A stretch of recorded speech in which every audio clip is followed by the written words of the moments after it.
Bonjour, nous abordons aujourd'hui le thème numéro 6 de notre programme d'histoire, géographie, géopolitique, sciences politiques, l'enjeu de la connaissance, avec une introduction, partager la connaissance. L'introduction à ce thème numéro 6 de notre programme nous invite à réfléchir au partage de la connaissance. On peut définir la connaissance comme une activité de représentation et d'explication du réel sous-tendant la production de savoir. Outre des informations et des faits, la connaissance désigne des savoir-faire et des savoir-être. Cette partie introductive se décline en trois sous-thèmes que nous allons interroger successivement. D'abord, la notion de société de la connaissance attribuée à Peter Drucker. Ensuite, la notion de communauté savante pour mettre en évidence les conditions dans lesquelles se construit une communauté scientifique à l'échelle internationale.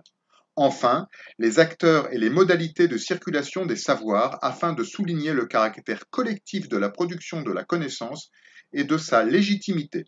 Problématique. Ainsi, dans cette introduction, il s'agit de s'interroger sur les conditions de la production des connaissances, de leur validation, de leur circulation, mais aussi de leur utilité. Grand 1, vers une société de la connaissance. Petit 1, la société de la connaissance selon Peter Drucker. Né à Vienne en Autriche, Peter Drucker doit quitter son pays en 1933 devant la montée du nazisme. Il émigre en Angleterre puis aux États-Unis où il devient consultant pour de nombreuses entreprises et professeur de management à la New York University puis à l'université de Claremont en Californie. On lui doit l'expression société de la connaissance qu'il utilise dans son livre The Edge of Discontinuity, publié en 1969. Dans la quatrième partie de son ouvrage, L'ère du savoir, il explique que la connaissance est devenue le facteur déterminant de l'économie, le facteur de production décisif. Aussi, l'accès au savoir est indispensable pour que les salariés demeurent compétitifs et tout doit être repensé pour favoriser la circulation des connaissances. L'idée est de former des individus plus productifs, à même d'apprendre tout au long de leur vie et de coopérer pour faciliter la circulation de l'information dans le but de favoriser l'innovation. Petit 2. La société de la connaissance, une notion en discussion. Peter Drucker n'est ni le premier ni le seul à réfléchir aux changements à l'œuvre dans les rapports entre société et savoir et à l'importance de la connaissance dans les économies tertiarisées. Vannevar Bush, l'une des têtes pensantes du projet Manhattan, publie en 1945 un article sous le titre As Me Way Think, comme je le pense, dans la revue Atlantic Monthly. Il considère que le progrès scientifique passe par le regroupement des meilleurs scientifiques autour de programmes financés par l'État. Il décrit un système appelé MEMEX, sorte d'extension de la mémoire humaine. Il pose ainsi les bases de l'ordinateur et des réseaux informatiques afin d'améliorer les moyens permettant d'accéder à l'ensemble de la connaissance, de la faire circuler et de la mettre à jour. De même, le mathématicien américain Norbert Wiener présente en 1948 ses théories sur la cybernétique, c'est-à-dire l'étude des mécanismes d'information des systèmes complexes. Il propose une nouvelle vision du monde dont l'information et la communication constituent les éléments fondamentaux. Ainsi, Robert Wiener utilise l'expression société de la communication qui annonce celle de la connaissance. D'autres auteurs contemporains de Peter Drucker questionnent également la place de la connaissance et de l'information dans les sociétés post-industrielles. C'est le cas du sociologue américain Daniel Bell, qui expose dans son ouvrage de prospective vers la société post-industrielle, publié en 1973, sa vision de l'an 2000. Il prévoit le dépassement du modèle industriel par l'importance croissante de la connaissance et de l'information dans l'organisation de la société. Petit 3. La société de la connaissance, une notion en débat.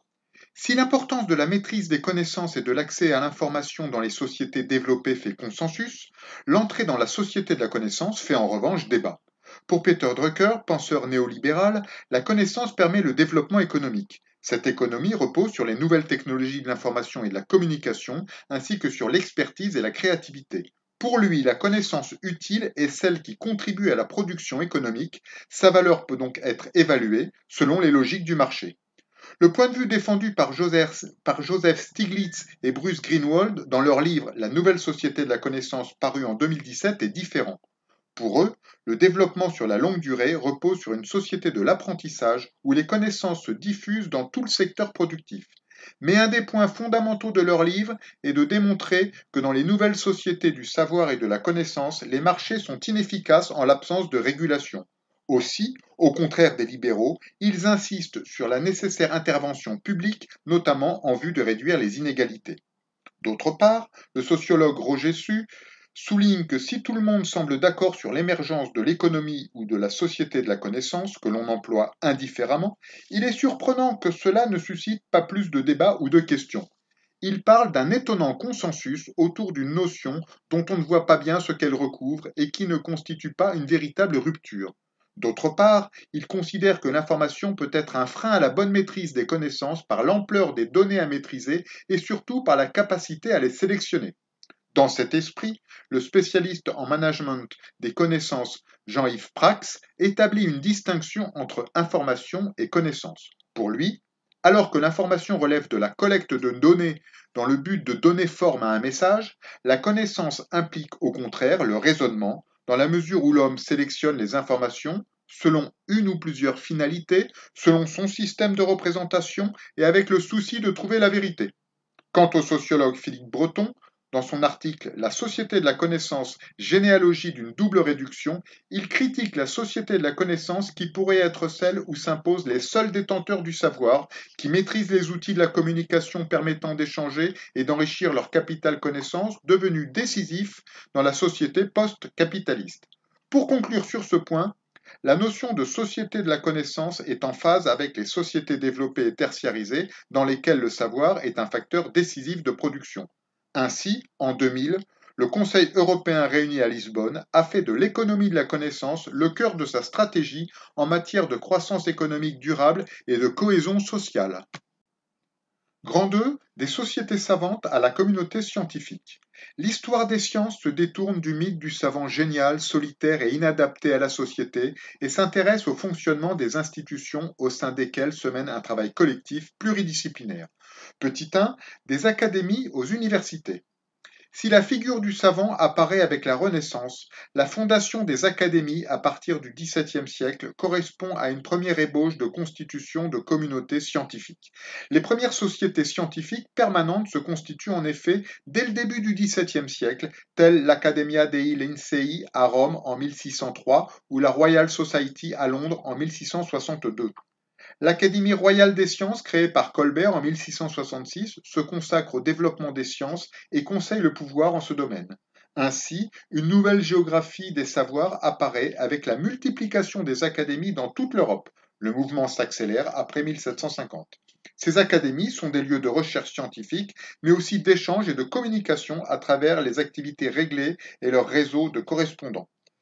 Au XIXe siècle, les universités, lieux d'enseignement depuis le Moyen Âge, deviennent aussi des lieux de recherche et de construction du savoir. L'université de Berlin, ouverte en 1810 à l'initiative du linguiste Wilhelm von Humboldt, regroupant toutes les disciplines, liant étroitement enseignement et recherche et favorisant la liberté d'études et de recherche, en sera le modèle. Elle se différencie du modèle napoléonien de faculté chargée de l'enseignement et de la recherche dans un champ disciplinaire précis, la médecine ou le droit par exemple.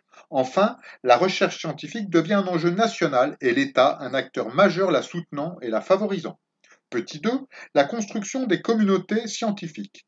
La communauté scientifique est l'ensemble des chercheurs dont les travaux ont pour objet les sciences, la recherche scientifique, selon des méthodes scientifiques communes comme l'évaluation par les pairs. À la fin du XIXe siècle, la circulation des savoirs à l'échelle internationale s'amplifie avec l'organisation de congrès scientifiques. Le premier congrès Solvay de physique est ainsi organisé à Bruxelles en 1911, donnant naissance à l'Institut international de physique Solvay en 1912, suivi un an plus tard d'un institut similaire pour la chimie. La communauté scientifique repose sur des valeurs communes, l'universalisme, le travail collectif, l'esprit critique et s'appuie sur des méthodes communes acceptées par ses membres. Cependant, au cours du XXe siècle, de nouveaux acteurs, États et firmes transnationales, ont mobilisé les sciences pour servir leurs intérêts géopolitiques et économiques. Cela contribue à alimenter la méfiance du public envers le monde scientifique. La défiance d'une partie de la population vis-à-vis du vaccin anti-Covid-19 en est une illustration. Grand 3, les acteurs et les modalités de la circulation de la connaissance. Petit 1, les publications scientifiques.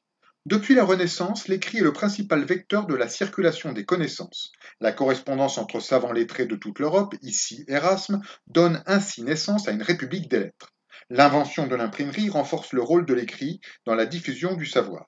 Au XVIIe siècle, des revues savantes comme la Philosophical Transaction of the Royal Society assurent la diffusion des nouvelles connaissances scientifiques. Dans la seconde moitié du XXe siècle, les revues scientifiques se multiplient et passent sous la coupe de maisons d'édition qui assurent leur diffusion à l'échelle internationale, ce qui représente un marché très lucratif. Parmi les revues scientifiques les plus connues, on peut citer Nature ou The Lancet, fondées au XIXe siècle. Bien que non destinées au grand public, elles sont néanmoins connues et leur diffusion se diffuse largement par d'autres moyens. Petit 2, la diffusion auprès du grand public.